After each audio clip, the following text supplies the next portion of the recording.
नमस्कार, मैं राजीव बंसल हाँसी की आवाज़ से आपका दोस्त। आज हम बैठे हैं डॉक्टर वीएम लीखा के हॉस्पिटल में और डॉक्टर साहब से गुफ्तगू करेंगे regarding food poisoning. Food poisoning क्यों होती है? शहर के अंदर जब कोई एडल्ट्रेटेड कोई मटेरियल खा लेते हैं, नवरात्रे चल रहे हैं, व्रत के दौरान हम फास्टिंग रखते हैं या और उस दौरान कुछ ऐसी चीज़ खाई जाती है तो फूड पॉइजनिंग हो जाती है। फूड पॉइजनिंग में चक्कर आने लगते हैं, ये क्या होता है, ये सब हम डॉक्टर साहब से जानेंगे।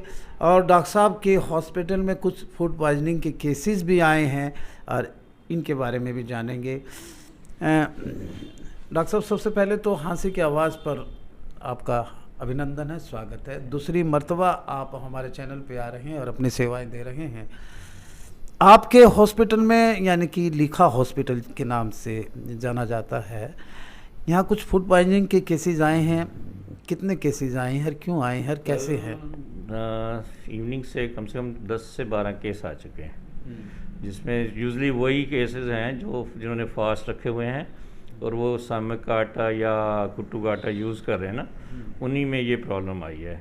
वो जितने भी केस, सब केसेस वही हैं जो इन दोनों फास्ट में हैं और ये आटा यूज़ कर रहे हैं।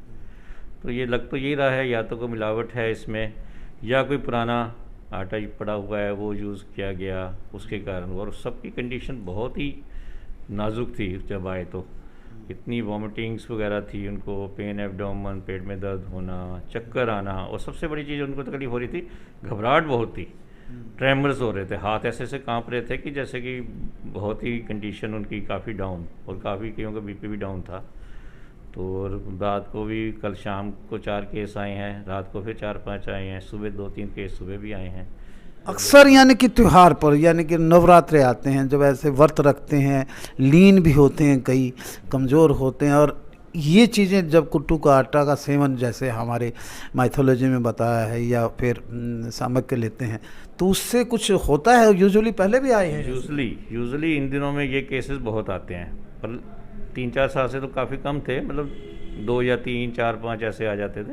पर कल तो हम देख के ही हैरान हो गए कि 10-12 इकट्ठे ही, और फिर एक ही फैमिली के 4-4 मेंबर आए, और एक ही फैमिली के 4-4 मेंबर आने से इकट्ठे एकदम पेशेंट आना, हम ही संभालना मुश्किल हो जाता है। प्राइमरी डायग्नोज में क्या लगता है? लगता तो यही है कि या तो कोई पॉइजनिंग ही है एक तरह की, या तो कोई मिलावट है, या पुराना कोई स्टॉक पड़ा हुआ है, उसके कारण ही उसमें कुछ चेंजेस आ जाते हैं, जिससे कि पेशेंट को बड़ी तकलीफ होनी शुरू हो जाती है, वॉमिटिंग शुरू हो जाती है। सीवियर केसेस हैं? बिल्कुल, काफ़ी सीवियर थी, तो इनको तो हमें संभालना ही मुश्किल हो गया। कितने कि वो एक तरह कहते हैं ना कि अनकंट्रोल हो गए, कि बदले एक्साइटमेंट इतना उनको, वॉमिटिंग बहुत ज़्यादा, मतलब घबराहट बहुत ज़्यादा थी, सबसे बड़े ट्रेमर्स बहुत हो रहे थे, हाथ ऐसे कांप रहे थे जैसे कि ज़्यादा ही प्रॉब्लम है इनको। अल्टीमेट क्या एडवाइस करेंगे आप? अभी तो मैं यही एडवाइस कर रहा हूँ, जैसे आज ही मैंने और कल मासिस को यही एडवाइस करूँगा कि इन दिनों में ये कुट्टू का आटा और सैमक बिल्कुल यूज़ ना करें।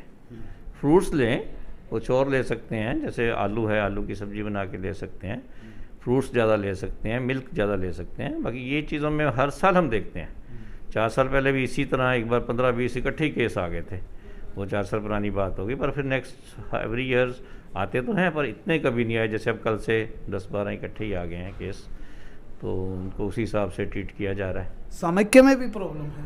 बिल्कुल, उसी में मैंने जो जितने अभी जो केस आए हैं वो सामक ही बता रहे हैं कि सामक का आटा की हमने यूज़ किया है, उसी के बाद ये प्रॉब्लम हुई है। आइए मिलते हैं आपके पेशेंट से भी, बात करते हैं उनसे भी। क्या खाया था योगी? कुट्टू का आटा। कुट्टू का आटे की क्या रोटी खाई थी, क्या वो पूरी खाई थी? तो क्या हुआ फिर उसके बाद?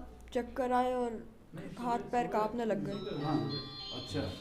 और डॉक्टर साहब, इसको भी चक्कर आने लगे? बिल्कुल यही, पर इसको भी ट्रेमर्स बहुत है। ट्रेमर्स थे इसको? हाँ, ट्रेमर्स बहुत है इसको भी। क्या नाम है? हर्षित। नवरात्रे के व्रत रखते हो? घर पे क्या बना था? कुट्टू का आटा। अच्छा, किसने व्रत रखा था?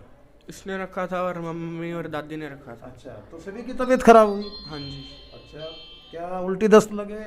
हाँ जी, चक्कर और हाथ कांप रहे थे। डॉक्टर, ट्रेमर्स बहुत आ रहे हैं। बहुत ट्रेमर्स, ये सबसे बड़ी बात है, डिफरेंट।